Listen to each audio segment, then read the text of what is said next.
Okay, so we know the Great Depression is going to be unlike any other because of its longevity, right? We talked about how other panics were shorter. Usually they only lasted about a year. And then we checked out the first kind of two causes. We know the immediate cause, the stock market crash, but now we're looking at the underlying stuff. Uneven distribution of wealth. People got to have money to spend, right? That's the big thing, all right? Now, a few other things going on here. Stock market speculation, okay? Stock market plays a huge part in the Great Depression because it was becoming a more important kind of tool and part of our economy. And one of the biggest problems, oh, hold on, I'm seeing you guys can't quite see this. Increased profit margins, you gotta be kidding me. I love that stupid little picture. Okay, one of the big problems with the stock market was profits versus investments. Okay, when people are looking for a profit, they're going to buy and sell quickly. All right, when people are looking for an investment, they're just going to buy something and hold on to it for a long time, hoping for a long-term gain. Right, like right now in my life, I'm 36, I'm relatively young. I'm more investing in the stock market. Like, I don't look at the market every day. I don't look at how my shares or my stocks are doing. I just know that the stocks that I have are going to be all right. I talk to my financial guy a couple times a year. We make a couple decisions. That's about it, because we know that being a 36-year-old, I'm probably going to be hanging on to these things for 20, 30 years or so, right? I don't need to worry too much about the day-to-day. When you're investing in the stock market for profits, you're doing quick buys, quick sells to make quick profits. But when you're doing something quickly and often, that's volatile. When you're doing something steady and not very often, it's going to be an investment. Long-term investment is steady. Quick profit, quick turnaround is volatile. When you have lots of people investing in the market for a profit instead of a long-term investment, it makes the market shaky. It goes up and down a lot when you're doing quick profit buys instead of long-term investment buys. People are also buying stock at this time on margin.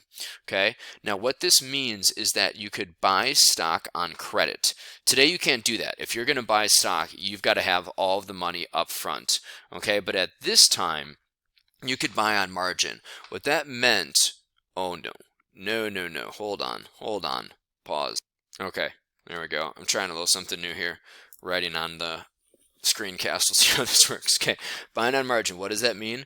That means all you need to have is 10% down. Wow, that's terrible. Okay. All you need to have is 10% down. And then the rest of your investment you use as a loan. Okay. Now, why does that become a problem? Okay. And by the way, this is illegal today. When you buy stock today, like, you have to do it with money that you actually have. Okay. So let's say you buy $100 worth of stock. Okay. So that means you only paid $10. The other 90% is a loan. It's credit that you're going to pay back to somebody. Okay, so you invest in your $100 of stock and you owe $90 on it. Now the hope is, remember, in 1928, it takes 1 year for these things to double, right? So the hope is that your $100 of stock is going to double and it's going to turn into $200. Okay, so then you're going to pay back your $90 on that, and you're still going to have $110 left, right? So you've gotten your $10 back, you've paid off your 90, and you've earned $100 on that original investment. That's the hope, right? Because that's the way it had been working. But now what really happens is you've got your $100 of stock, okay, and you owe 90 bucks on it. All right, well, all of a sudden the stock market collapses.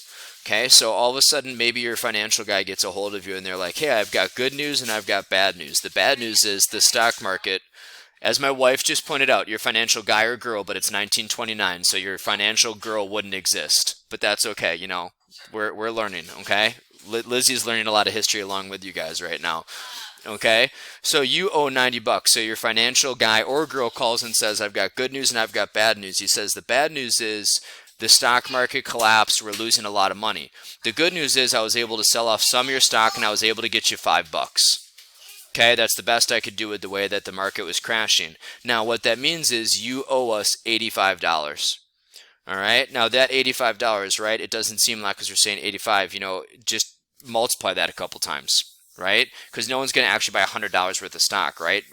Use a number like 10,000 in your head and you're going to start to see how this is a problem, right? And then what also is going on at this time is the rest of the economy is collapsing. So your financial guy calls and says, you owe us $85, and then you go to work the next day and you lose your job. And then your bank calls and say, hey, we know that you had a 20-year mortgage, but we're actually going to ask that you pay it off right now. Or you lose your job, you lose all your money in the stock market, and then you can't pay your mortgage anymore. So then the bank calls and they kick you out of your home. You can't find another job. You're homeless. You've lost all of your savings. By the way, your bank closed, so all the money that you did have saved is gone now. It just disappeared overnight, and now you have nothing to turn to, right? So buying stock on speculation leads to this terrible, terrible problem where all of a sudden, before you know it, it accentuates other economic problems, right? So already we know that people don't have a lot of money because there's a concentration of wealth. Then people are doing lots of quick sales that's making the market really shaky and really volatile. People are buying on margin, and then when they lose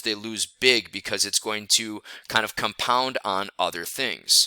Now, another thing people are doing at this time that's going to make the concentration of wealth even worse and buying stock on margin even worse is that people were using credit excessively at this time. Credit was relatively new.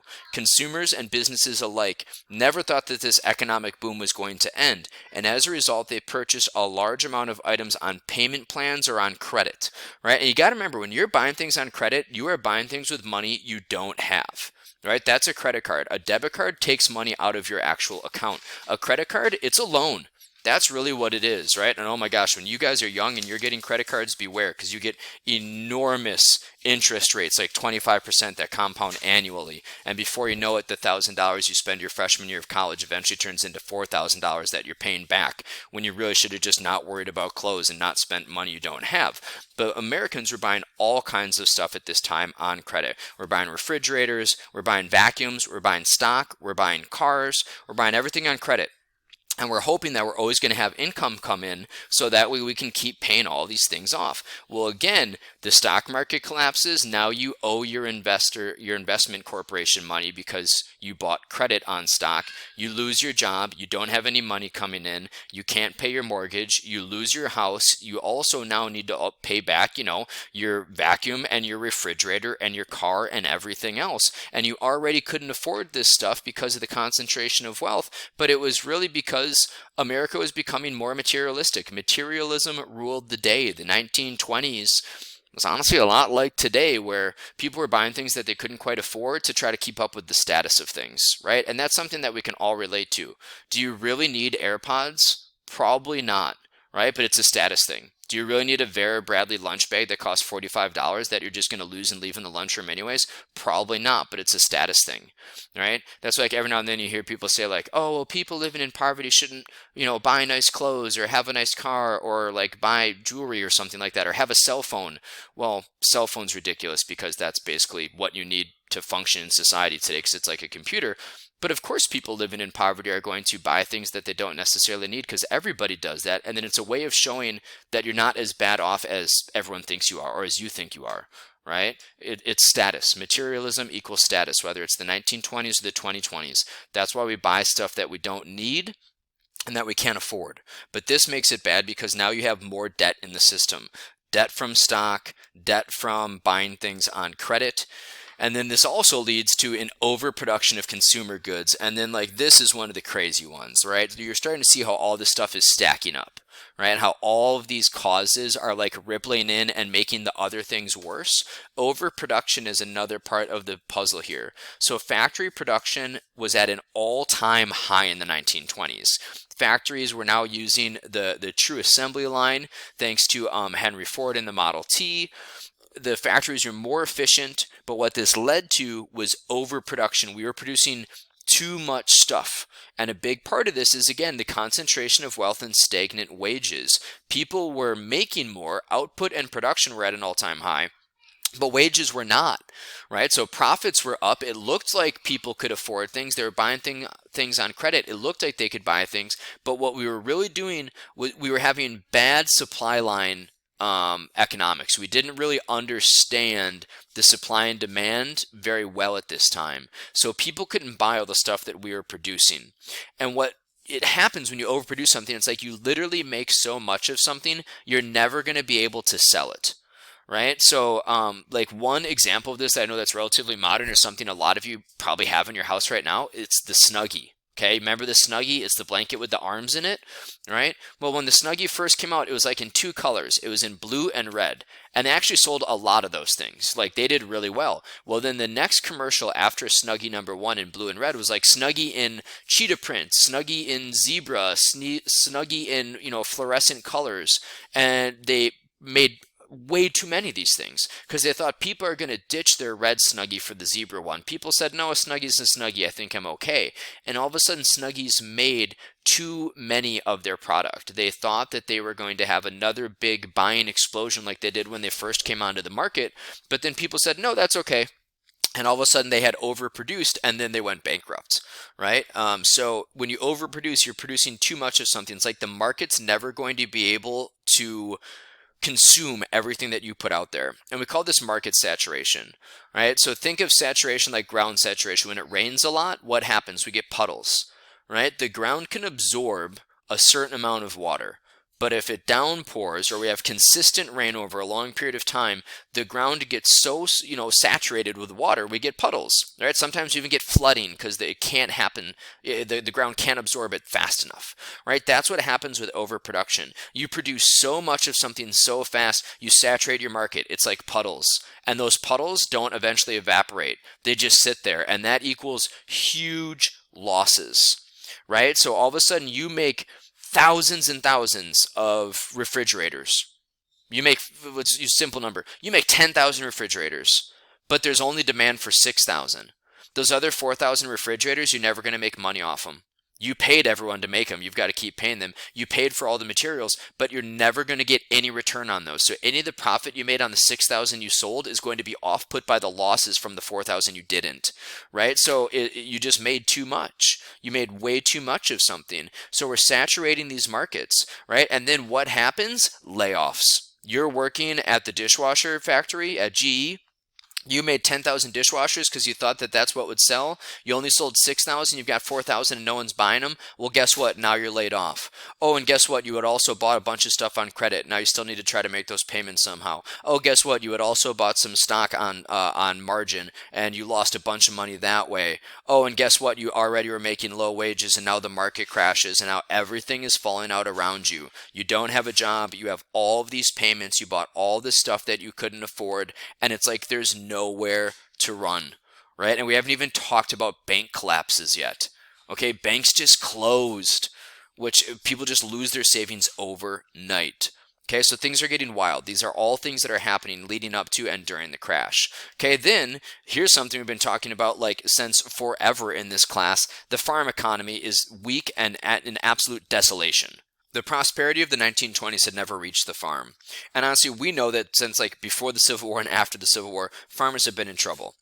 Farmers had a little uptick during World War I because then, like everyone needed food throughout the world. European farm crops were destroyed during the war. So there was a little bit of like an uptick during World War I. But then we see the same cycle that we've seen with farmers. Overproduction because you're becoming too efficient. They get into debt, low prices, cycle of poverty. Right? That just continued in the 1920s.